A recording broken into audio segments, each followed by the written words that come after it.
Quiero que imagines algo conmigo. Imagina que tienes un enemigo. Un enemigo inteligente, paciente, que lleva siglos absorbiéndote. Y un día, ese enemigo descubre algo que lo cambia todo. Descubre que no necesita atacarte desde afuera. Que no necesita enviarte problemas, ni tentaciones elaboradas, ni circunstancias difíciles. Porque ya tiene a alguien adentro haciendo el trabajo. Y ese alguien, eres tú mismo. Tu propia mente. Tus propios pensamientos. Tu propio cerebro trabajando en tu contra, sin que tú le hayas dado permiso. Ahora escúchame bien, porque esto es importante. Esto no es nuevo. Esto no lo descubrió la ciencia moderna. Esto lo sabía Dios desde antes de que existiera el primer laboratorio, el primer científico, el primer libro de psicología. Lo escribió en su palabra hace miles de años. Lo vivieron hombres como Pablo, como Job, como Elías. Lo sufrieron, lo pelearon, lo vencieron, y nos dejaron el manual. Hoy vamos a abrir ese manual juntos. Vamos a hablar de cómo tu mente puede convertirse en tu peor enemigo. ¿Por qué Dios lo sabía antes que nadie? Y cómo la fe, que siempre fue primero, sigue siendo la única respuesta real. La ciencia lo está confirmando. Los filósofos lo intuían. Pero Dios ya lo había dicho. Quédate hasta el final. Hay una oración esperándote que necesitas escuchar hoy. Empecemos. Antes de cualquier otra cosa, necesito que entiendas algo que va a cambiar la forma en que te ves a ti mismo. La mente que tú tienes hoy, es básicamente la misma mente que tuvo Pablo cuando escribía sus cartas desde una celda. Es la misma mente que tenía Job cuando lo había perdido absolutamente todo, y seguía buscando a Dios en medio del dolor. Es la misma mente que tenía Elías cuando se sentó bajo un árbol en el desierto y le pidió a Dios que lo dejara morir.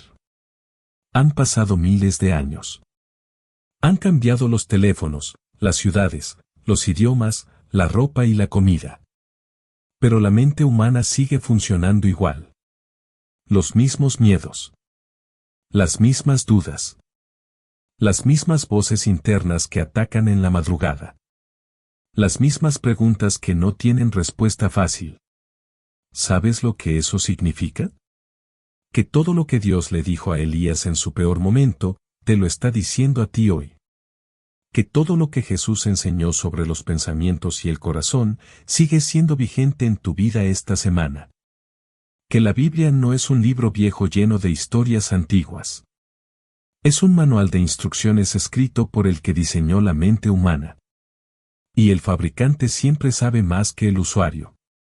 Génesis, capítulo 1, versículo 27, dice que Dios creó al ser humano a su imagen y semejanza.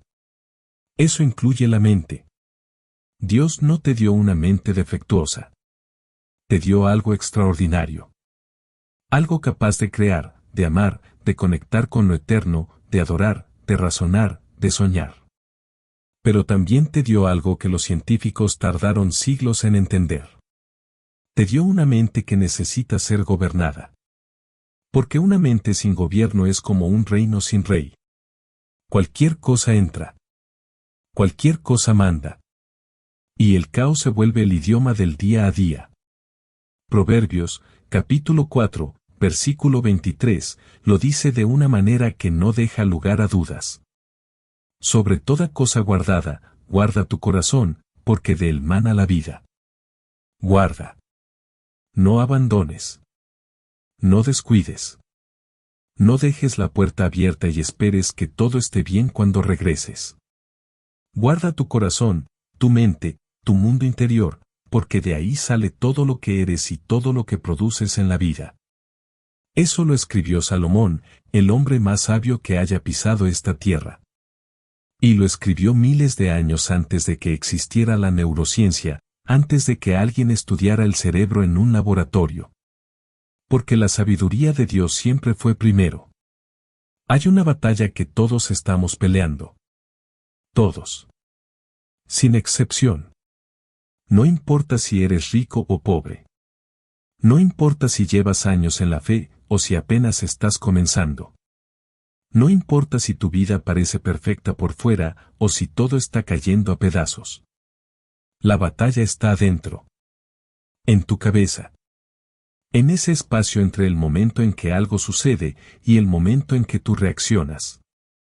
Y a la mayoría de nosotros nunca nos enseñaron a pelearla. Nadie nos dijo que los pensamientos que llegan solos, no siempre son verdad. Nadie nos explicó que sentir miedo no significa que hay algo que temer. Que sentir que Dios no te escucha, no significa que Dios está callado. Que sentir que no eres suficiente, no significa que Dios piensa eso de ti. Los pensamientos mienten. Las emociones exageran. Y si no sabes eso, te conviertes en esclavo de ambos. Quiero hablarte de Elías. Ese hombre fue uno de los profetas más poderosos que jamás existió. Llamó fuego del cielo. Desafió a 450 profetas de Baal él solo.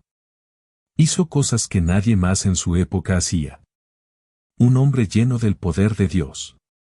Y sin embargo, en Primera de Reyes, capítulo 19, versículos 3 y 4, leemos algo que nadie esperaría de ese hombre. Y él, viendo esto, se levantó y se fue para salvar su vida. Y habiéndose internado un día de camino en el desierto, vino y se sentó debajo de un enebro, y deseando morirse, dijo, «Basta ya, oh Jehová, quítame la vida». ¿Lo puedes creer? El mismo hombre que llamó fuego del cielo, pidiendo morirse debajo de un árbol en el desierto. Agotado. Asustado. Con la mente completamente desbordada. ¿Y qué hizo Dios? No lo regañó. No le dijo, ¿cómo te atreves a sentirte así después de todo lo que hice por ti? No lo abandonó en su peor momento. Lo alimentó. Le dio agua. Le dijo que descansara. Y luego le habló. Primera de Reyes, capítulo 19, versículo 12, dice. Y tras el fuego, un silbo apacible y delicado. Y cuando lo oyó Elías, cubrió su rostro con su manto. Dios no llegó en el terremoto. No llegó en el viento fuerte. No llegó en el fuego. Llegó en el silbo apacible. En la voz suave que encuentra a un hombre roto exactamente donde está. Eso es lo que necesitas saber hoy.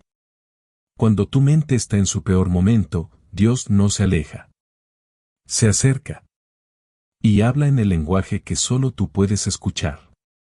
Pero tienes que aprender a distinguir su voz de todas las demás. Y eso requiere práctica. Requiere silencio. Requiere la decisión de no dejar que el ruido del mundo sea lo único que llena tu mente. La neurociencia tiene un nombre para lo que le pasó a Elías. Se llama agotamiento del sistema nervioso.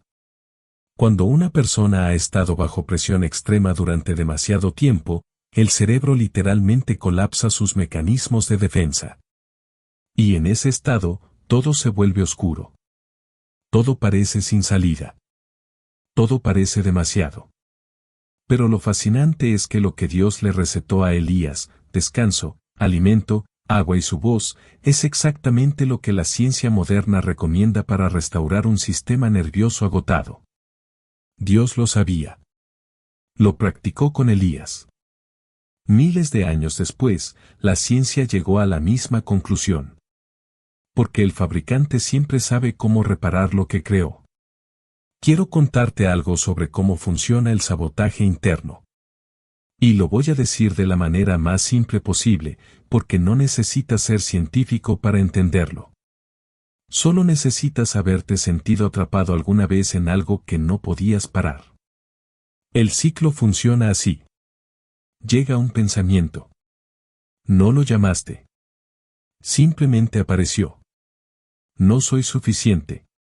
Dios no me va a responder esta vez. Todo me sale mal. No tengo solución. Ese pensamiento dispara una emoción. Tristeza, ansiedad, desesperanza, ira. Y la emoción no pregunta si el pensamiento es verdad. Simplemente siente. Esa emoción te empuja a buscar alivio inmediato. Comes algo que no debes. Te quedas pegado al teléfono horas sin parar. Te aíslas. Procrastinas. Te alejas de las personas que te aman. Te alejas de Dios. El alivio llega, pero dura 5 minutos. Y después viene la culpa. Y la culpa genera un nuevo pensamiento negativo. Y el ciclo comienza otra vez. ¿Cuántas veces has estado en ese ciclo?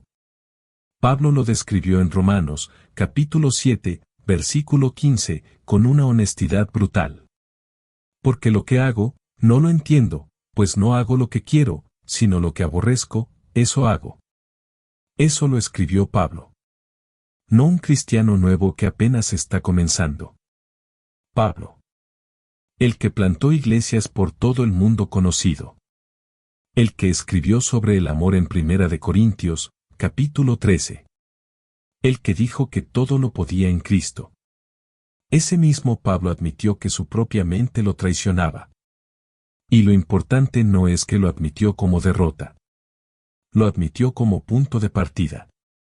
Como diagnóstico honesto antes del tratamiento real.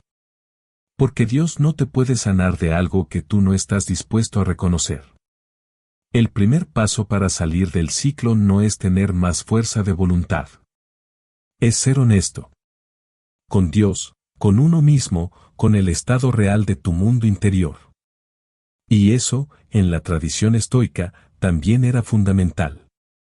Marco Aurelio, el emperador romano que gobernó el mundo más poderoso de su época, escribió en sus diarios personales algo que nunca pensó que nadie leería: sus luchas internas, sus dudas. Sus días donde no quería levantarse. Un hombre que tenía todo el poder del mundo conocido, y seguía teniendo que pelear con su propia mente cada mañana. Lo fascinante es que Marco Aurelio, sin haber leído la Biblia, llegó a conclusiones que se alinean con ella. Que el problema no está afuera. Que el campo de batalla es interior. Que el trabajo más importante que puede hacer un ser humano es gobernarse a sí mismo. Dios lo sabía. Lo puso en la naturaleza humana. Y personas de distintas épocas y culturas lo fueron descubriendo, cada uno desde su lugar. Pero solo la fe te da el poder real para cambiarlo. Aquí está el punto central de todo lo que estamos hablando hoy. Y quiero que lo escuches con cuidado. La ciencia moderna está haciendo algo curioso. Está gastando millones de dólares. Está usando tecnología increíble. Está haciendo estudios en universidades de todo el mundo, para llegar a conclusiones que Dios ya había puesto en su palabra hace miles de años. Que los pensamientos afectan el cuerpo. Proverbios, capítulo 17, versículo 22, ya decía. El corazón alegre constituye buen remedio, mas el espíritu triste seca los huesos. Que lo que meditas determina lo que produces. Josué, capítulo 1, versículo 8, ya decía. Nunca se apartará de tu boca este libro de la ley, sino que de día y de noche meditarás en él. Que la paz de Dios tiene un efecto real sobre la mente y el cuerpo.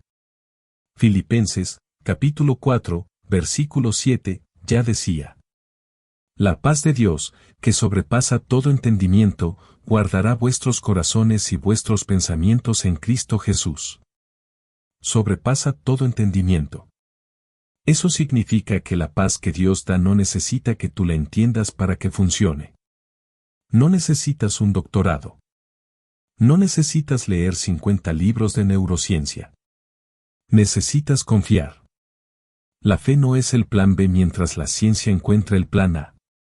La fe es el fundamento sobre el que todo lo demás tiene sentido. La ciencia puede explicar cómo funciona el cerebro cuando oras. Pero no puede explicar por qué un hombre destrozado en una celda, como Pablo, podía escribir sobre el gozo. No puede explicar por qué Job, habiéndolo perdido todo, siguió declarando en Job, capítulo 13, versículo 15.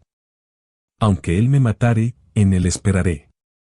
No puede explicar por qué, en el momento de mayor desesperación, una persona que verdaderamente confía en Dios encuentra una calma que no tiene explicación humana.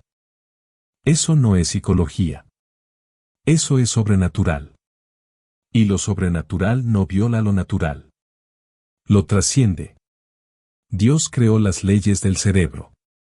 Pero Dios también puede operar más allá de esas leyes cuando así lo decide. Por eso la fe va primero. Siempre fue primero. No porque sea irracional, sino porque es la única respuesta que alcanza las profundidades a las que ninguna técnica humana puede llegar. No quiero que este video se quede solo en ideas.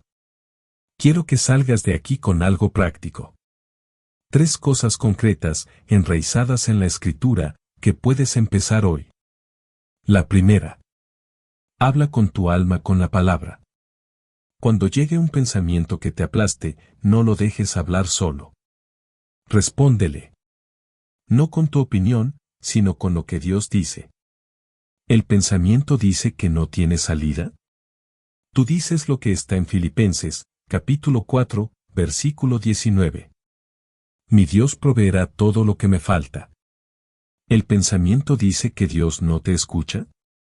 Tú dices lo que está en Jeremías, capítulo 33, versículo 3. Clama a mí y yo te responderé. ¿El pensamiento dice que eres un fracaso?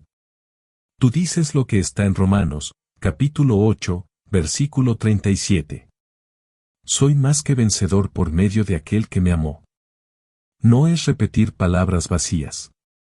Es escoger en qué voz vas a creer. La de tu miedo, o la de tu padre. La segunda. Protege lo que entra a tu mente.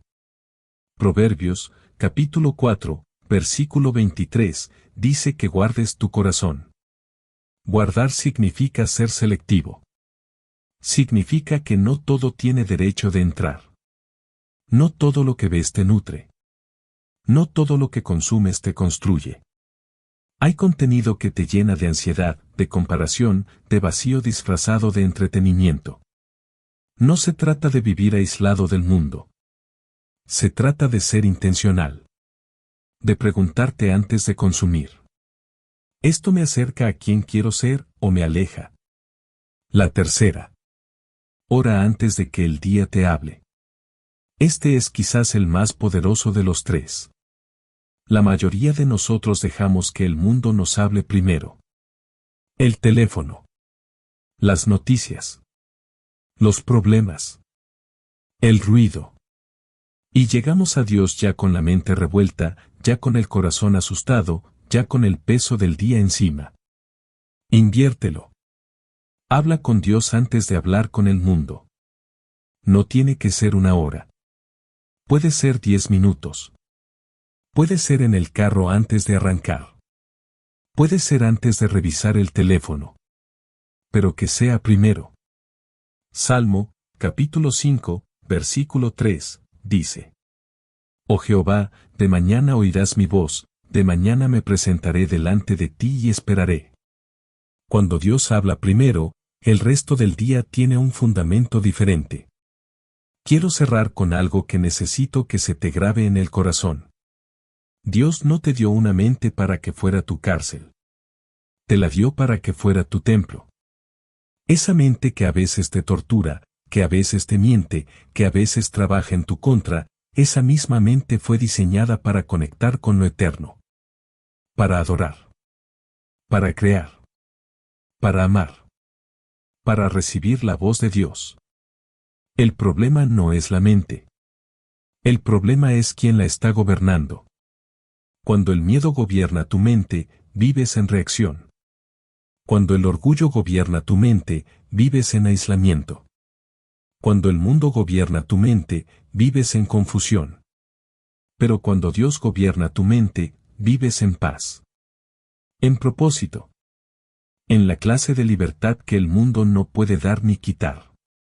Segunda de Timoteo, capítulo 1, versículo 7, dice. Porque no nos ha dado Dios espíritu de cobardía, sino de poder, de amor y de dominio propio. Dominio propio.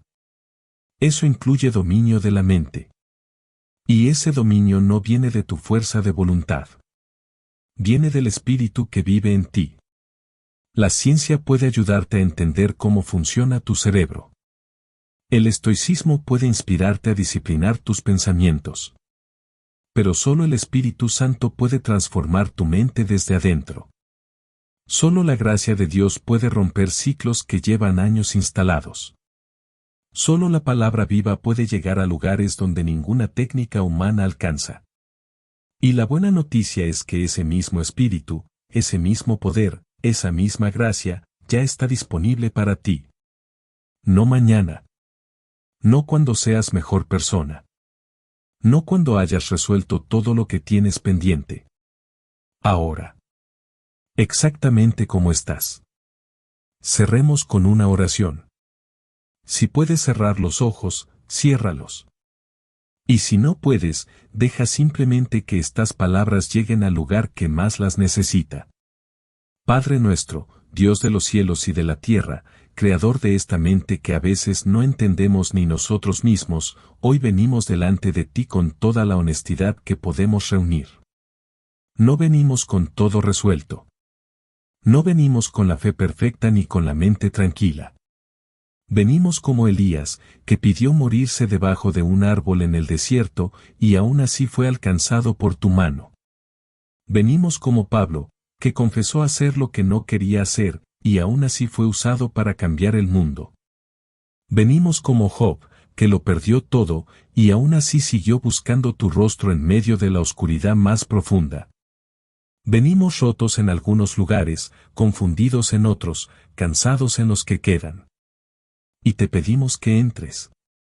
Señor, entra en los pensamientos que nos despiertan a las 3 de la mañana sin razón aparente. Entra en las voces que nos dicen que no somos suficientes, que ya es muy tarde, que el daño es irreparable. Entra en los ciclos que hemos intentado romper 1000 veces con nuestra propia fuerza, y que siguen ahí, como cadenas que conocemos demasiado bien. Entra, Señor, porque tú eres el único que conoce cada rincón de esta mente que tú mismo diseñaste.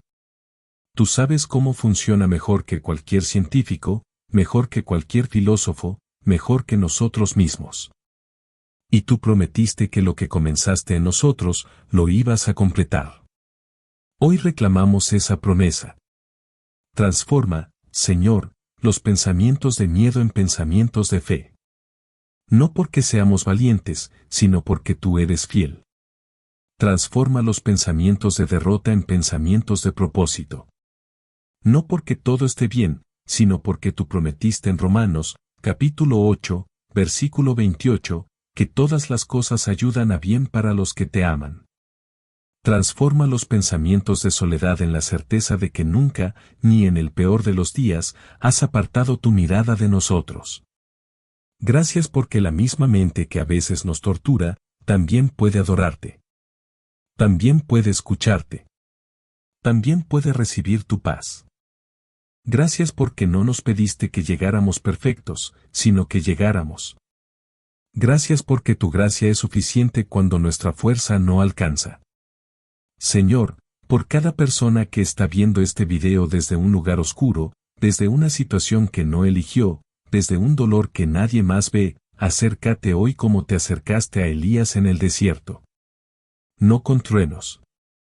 No con fuego. Con ese silbo apacible que llega justo al lugar donde más duele y dice: aquí estoy. No te he soltado. Levántate, porque el camino aún es largo. Que sientan que no están solos. Que recuerden que el Dios que creó el universo también conoce su nombre. También sabe cuántos cabellos tienen en la cabeza. También tiene planes de bien y no de mal para ellos, como está escrito en Jeremías, capítulo 29, versículo 11. Renueva nuestras mentes. Restaura nuestra paz. Reaviva nuestra fe. Y que a partir de hoy, cada vez que un pensamiento llegue a atacarnos, recordemos que tenemos un arma que siempre fue primero, que siempre fue más poderosa, que nunca ha fallado. Tu palabra. Que esa palabra sea lámpara a nuestros pies y lumbrera a nuestro camino, como dice Salmo, capítulo 119, versículo 105. Que gobierne nuestros pensamientos. Que filtre lo que entra. Que fortalezca lo que permanece. Que expulse lo que no viene de ti. En el nombre de Jesús, que venció al mundo, que venció a la muerte, que venció todo lo que hoy nos hace temblar, declaramos que somos más que vencedores. Que la paz que sobrepasa todo entendimiento guarda nuestras mentes y nuestros corazones. Que el espíritu de cobardía no tiene lugar aquí, porque tú nos diste espíritu de poder, de amor y de dominio propio. Y que así sea. No porque lo merezcamos, sino porque tú eres bueno. Amén y amén. Si llegaste hasta aquí, quiero que sepas que no fue casualidad. Comparte este video con alguien que necesite escuchar esto hoy. Nos vemos en el próximo.